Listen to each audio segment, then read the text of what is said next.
ጠንካራ ሀገረ መንግስት እንዲኖር ከሚረዱ አስፈላጊ ሂደቶች ውስጥ የተቋማት ግንባታ አንዱና ዋነኛው ነው። መንግስት ስራውን በአግባቡ እንዲመራ ከሚያግዙት መንግስታዊ ተቋማት በተጨማሪ የዲሞክራሲ ተቋማት ለሀገር ህልውና ወሳኝ ናቸው። ሀገርን ሀገር ከሚያሰኙና ሀገርን እንደ ሀገር ከሚያቆሙ አካላት ውስጥ ህዝብንም እንደ ህዝብ ከሚጠብቁና ከሚያስቀጥሉ ትውልድንም እንደ ትውልድ ከሚያሸጋግሩ ከትውልድ ወደ ትውልድ ከሚያሸጋግሩ አካላት ዋናና የመጀመሪያ ደረጃ የሚቀመጡት ተቋማት ናቸው። የሀገር ተቋማት ናቸው። የፍትህ ተቋማት ማለት ለአንድ ሀገር የስርዓትና በስርዓት የመተዳደር መነሻም መድረሻም ናቸው። ከተቋማት መካከል በምንም መልኩ ከፖለቲካዊ ተጽዕኖ ነፃ መሆን አለባቸው ተብለው ከሚታሰቡ ተቋማት መካከል ፍርድ ቤቶች ተጠቃሽ ናቸው። የፍትህ ተቋማት ከተለያዩ አካላት ጫናና ጣልቃ ገብነት ውጪ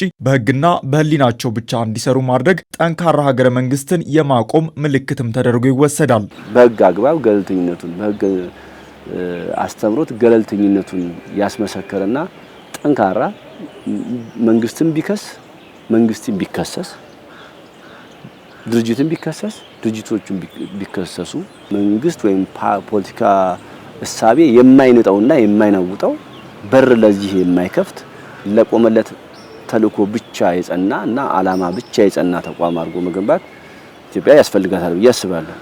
አገር በፖለቲካ አይመራም፣ በህግ ነው የሚመራው። ፖለቲካ ከህግ በታች መሆን አለበት። ፖለቲከኞች ከህግ በታች መሆን አለባቸው። የብራዚል መሪ ሉላ አሁንም መሪ ነው።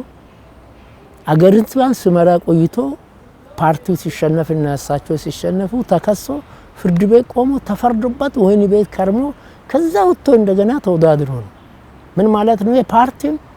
የፓርቲ መሪ የአገር መሪ ከህግ በታች ነው። በኢትዮጵያ የፍትህ ስርዓትና የህግ የበላይነትን ለማስከበር በተወሰደው የሪፎርም ስራ የፍርድ ቤቶችን ነጻነትና ገለልተኝነት ለማረጋገጥ ትልቅ እርምጃ ተደርጎ ይወሰዳል። በዚህም ከመዋቅራዊ ማሻሻያ ጀምሮ ለዘርፉ መጠናከር አግባብነት ያላቸውን አጋዥ የህግ ማሻሻያዎችም ተደርገዋል። አንዳንድ ህጎችን ከማሻሻል ጀምሮ እንደዚህ አይነት ተሳቢዎች አሉ። መሬት ላይ የሚታዩ አሉ፣ በህግ ደረጃና በሰነድ ደረጃ የሚታዩ ነገሮች አሉ።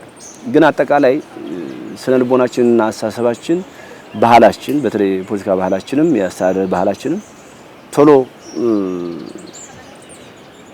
ቶሎ ወደ ተሻጋሪና አሻጋሪ ፕሮግራም ከመሄድና እንቅስቃሴ ከመሄድ አንፃር ብዙ ተግዳሮቶች አሉት። ይሄ እንቅስቃሴዎች አንዳንዶቹ መሬት ላይ የወረዱት በተቋማዊ ሪፎርም ወክል ኢንፍራስትራክቸራቸውንና አሰራራቸውን ከመቀየር አንፃር ራሱ ብዙ ለውጦች አሉ። የዲሞክራሲ ተቋማት የፍትህ ተቋማት ስንል አገሪቷን ባለው ተጨባጭ ሁኔታ የወጣውን ህግ ማክበር ነው ማስከበር ነው።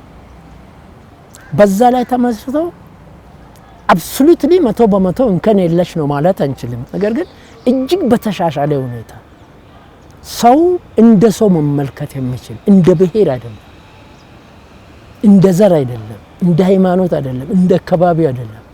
ከየትኛውም ብሔር ብትወለድ ሰው መሆኑ ኢትዮጵያዊ መሆኑ ዜግነት የተከበረበት ሀገር እንዲሆን የተቋማት ግንባታ ግለሰቦችን የሚያልፉና ዘላቂና አስተማማኝ ስርዓቶችን፣ ህጎችን፣ ደንቦችንና ድርጅቶችን በታቀደ መልኩ የመፍጠር የማጠናከርና የማቆየት ወሳኝ ሂደት ነው። ይህ ሂደት የሁሉንም ባለድርሻ አካላት ትብብር የሚጠይቅ በመሆኑ በአንድ የሚቋጭ አሊያም ለአንድ አካል ብቻ የሚተው ተግባርም አይደለም።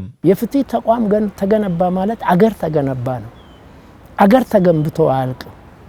ዴሞክራሲም ተገንብቶ አያልቅም፣ ሂደት ነው። አሜሪካ ከ240 ዓመት በላይ ምርጫ አካሂዷል፣ ዲሞክራሲን ገንብቷል። ዛሬም ያው ትራምፕ እንደምታየው we make America again great ነው፣ እንደገና ነው የሚገነባው። መንግስትም ቢሆን ከመንግስት ውጭ ያሉ አካላትም ቢሆን ራሱ ተቋማቱ ማህበረሰቡ ህዝቡም እንደዚህ አይነት ተቋማት የህዝብ የሀገር እንዲሆኑ የራሱን አበርክቶ የራሱን ተጽዕኖ ማድረግ የራሱን አበርክቶ ማበርከት አለበት። የራሱንም ግፊትና ተጽዕኖም ደግሞ ማድረግ አለበት። እንደው በአንድ የመንግስት የሚባል ተቋም ስላለ ህዝብንና ሀገርን ይመራል ተብሎ ስለተቀመጠ ለሱ ብቻ ማመን አይጠበቅም። ይሄ የትውልዶች እና የሀገርና የህዝብ ተቋም ስለሆነ በዛ ደረጃ ማየቱ ተገቢ ነው ብዬ አስባለሁ።